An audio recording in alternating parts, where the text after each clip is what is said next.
Hi DSC aspirants, ఈరోజు మనం నిష్పత్తి మరియు అనుపాతం ఈ చాప్టర్ నుంచి ఒక 8 బిట్లు నేర్చుకుంటాం. ఇవన్నీ కూడా మీ అందరికీ యూజ్ అవుతుంది. వీడియోని లాస్ట్ వరకు చూడడానికి ట్రై చేయండి. ఇక్కడ రెండు సంఖ్యల నిష్పత్తి 3:4 అయితే వాటి మొత్తం 140. ఆ రెండు సంఖ్యలు ఏంటి అని అన్నారు. ఇక్కడ 140ని 7 భాగాలుగా డివైడ్ చేశారు. 3:4 మొత్తాన్ని కూడుకున్నామంటే 7. అందులో ఒక నెంబర్ వచ్చి 7 భాగాల్లో 3 భాగాలు, ఇంకొకటి 7 భాగాల్లో 4. అంటే 140 × 3/7, తర్వాత 140 × 4/7, అంటే 7 భాగాల్లో 4 ఒకటి, 7 భాగాల్లో 3 ఒకటి. ఇప్పుడు దీన్ని సింప్లిఫై చేసామంటే ఇక్కడ చూడండి, 7 ఒకట్ల 7 20ల, 7 ఒకట్ల 7 20ల, 20 × 3 ఎంత? 60, 20 × 4 80. ఇంతే దీని ఆన్సర్. ఓకే, అర్థమైందా? ఒకటి వచ్చి 60, ఇంకొకటి 80. ఈ మొత్తాన్ని యాడ్ చేసామంటే మళ్ళీ మనకి 140 వస్తుంది. అంతే, వెరీ ఈజీ కదా. నెక్స్ట్ 3:5 = 9:x అయితే ఎక్స్ విలువ ఎంత? ఇదైతే చాలా ఎగ్జామ్స్లో వచ్చింది ఈ మోడల్. చాలా ఈజీ కూడా. ఇదేమీ లేదు, అంతిముల లబ్ధము ఇంటూ మధ్యముల లబ్ధం. ఈ రెండింటిని 3 × x = మధ్యముల లబ్ధం అంటే 5 × 9. మనకు కావాల్సింది x కాబట్టి 3ని ఇటువైపు పంపించేస్తాం అనుకోండి. ఇక్కడ గుణిస్తూ ఉంది, ఇటువైపు వస్తే భాగిస్తుంది.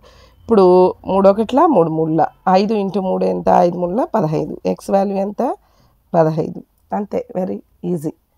నెక్స్ట్ బిట్ చూసామంటే, ఒక వస్తువుని 500 రూపాయలు కొనుగోలు చేసి 20% లాభంతో అమ్మితే అమ్మకం ధర ఎంత అని అన్నారు. మనకి లాభ శాతంకి సూత్రం తెలుసు కదా. లాభ శాతం = లాభం / కొన్న వెల × 100. మనకు తెలిసింది. లాభం అంటే ఏమి? చూడండి, లాభ శాతం = లాభం అంటే అమ్మిన వెల ఎక్కువ ఉంటుంది కొన్న వెల కంటే, అప్పుడుదా మనకు లాభం వస్తుంది. అమ్మిన వెల మైనస్ కొన్న వెల, దీని బదులు ఇది రాశాను, / కొన్న వెల × 100. మనకు కావాల్సింది అమ్మిన వెల కాబట్టి ఆ ఒక్కటి అక్కడే పెట్టి ఇవన్నీ ఇటువైపు పంపించామనుకోండి. లాభ శాతం ఇక్కడ భాగిస్తూ ఉండే కొన్న వెల ఇటువైపు వస్తే గుణిస్తుంది, ఇక్కడ గుణించే 100 ఇటువైపు వస్తే భాగిస్తుంది, ఇక్కడ మైనస్ చేసే కొన్న వెల వచ్చి ప్లస్ చేస్తుంది.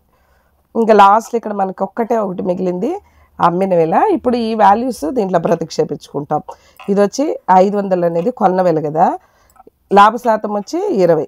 కాబట్టి ఇవన్నీ దీంట్లో ప్రతిక్షేపించామంటే లాభ శాతం బదులు 20, కొన్న వెల అంటే 500 / 100 ప్లస్ కొన్న వెల అంటే 500 కదా. దీన్ని సింప్లిఫై చేసినామంటే మనకి అమ్మిన వెల అనేది వస్తుంది. ఓకేనా?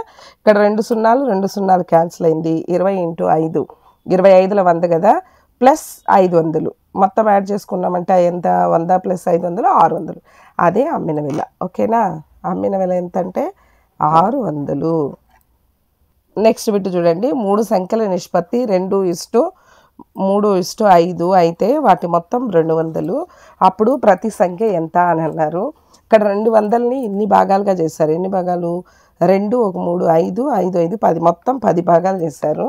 అందులో చూడండి, ఒక నెంబర్ వచ్చి 2 భాగాలు. ఎన్నిట్లో? 10 భాగాల్లో, మొత్తం 10 భాగాల్లో 2 భాగాలు. ఒకటి దేన్ని పంచుకున్నారు? 200ని. ఇంకొకటి 3 భాగాలు, 3/10 × 200. ఇంకొకటి 5 × 200/10. ఇక్కడ చూడండి, అన్నీ కామన్ అంతే. 200 అన్నింటినీ గుణిస్తుంది, మొత్తం భాగాలు హారంలో ఉంటుంది. ఈ నిష్పత్తిని ఒక్కొక్క దానికి ఒక్కొక్కటి వేసుకుంటాం, అంతే. చాలా ఈజీ. దీన్ని ఇప్పుడు మనం సింప్లిఫై చేస్తామనుకోండి, 0 0 క్యాన్సిల్ అయిపోయింది. 2 × 40 ఎంత? 2 × 20 40. నెక్స్ట్ 0 0 క్యాన్సిల్ అయింది, 60. 2 2 3 6 0. ఇక్కడ 0 0 క్యాన్సిల్ అయింది, 25ల 100. ఇంతే. ఇప్పుడు ఈ 3 యాడ్ చేసుకుంటే కూడా మనకు 200 వస్తుంది. చూడండి, 40, 60, 100, ఇంకొక 100, 200 సరిపోతుంది. అంతే, వెరీ ఈజీ. కొంచెం ప్రాక్టీస్ చేయాలంతే. నెక్స్ట్ ఈ బిట్ చూసామంటే ఆల్రెడీ చేసాము. ఇది అంతిముల లబ్ధము, మధ్యముల లబ్ధము. ఓకేనా? 5 × 21 = 7 × x. మనకు కావాల్సింది x కాబట్టి ఈ 7 ఇక్కడ గుణించేది ఇటువైపు వస్తే భాగిస్తుంది. 5 × 21/7 = x. ఇక్కడ 7 ఒకట్ల 7 మూడుల, 5 × 3 ఎంత? 5 మూడుల 15. ఎక్స్ వాల్యూ ఎంత అంటే 15. అంతే. నెక్స్ట్ బిట్ చూడండి, ఒక తోటలో 60 మొక్కలు ఉన్నాయి. ఎన్ని మొక్కలు ఉన్నాయి? 60 మొక్కలు ఉన్నాయి. వాటిలో 3:2 నిష్పత్తిలో పూల మొక్కలు మరియు ఆకుల మొక్కలు ఉన్నాయి. పూల మొక్కల సంఖ్య ఎంత అన్నారు. ఇది వచ్చి పూల మొక్కలు, ఇది వచ్చి ఆకుల మొక్కలు. మనకు కావాల్సింది పూల మొక్కలు కదా. పూల మొక్కలు ఎన్ని భాగాలు? 3 భాగాలు. మొత్తం ఎన్ని భాగాలు? 3 + 2 5 భాగాలు. ఎన్ని మొక్కలు? 60. అంతే. మనం ఏం కనుక్కోమన్నారో అది లవంలో వేసుకుంటాం, మొత్తం భాగాలు హారంలో వేస్తాం, ఇంటూ మొత్తం ఎన్ని మొక్కలు ఉన్నాయో అది వేసుకుంటాం. ఇప్పుడు దీన్ని సింప్లిఫై చేస్తామంటే 5 ఒకట్ల 5 2 3 × 12 12 3 36 మొక్కలు పూల మొక్కలు. ఓకేనా? రిమైనింగ్ ఆకుల మొక్కలు వస్తుంది. నెక్స్ట్ బిట్ చూడండి, 120 160ల నిష్పత్తి ఎంత అన్నారు. 120:160. ఇప్పుడు రెండింటిని క్యాన్సిల్ చేసామంటే 0 0 క్యాన్సిల్ అయింది. 4 3 12 4 4 16. మనకు 3:4 అనేది మిగిలింది. అంతే దాని ఆన్సర్. ఓకేనా?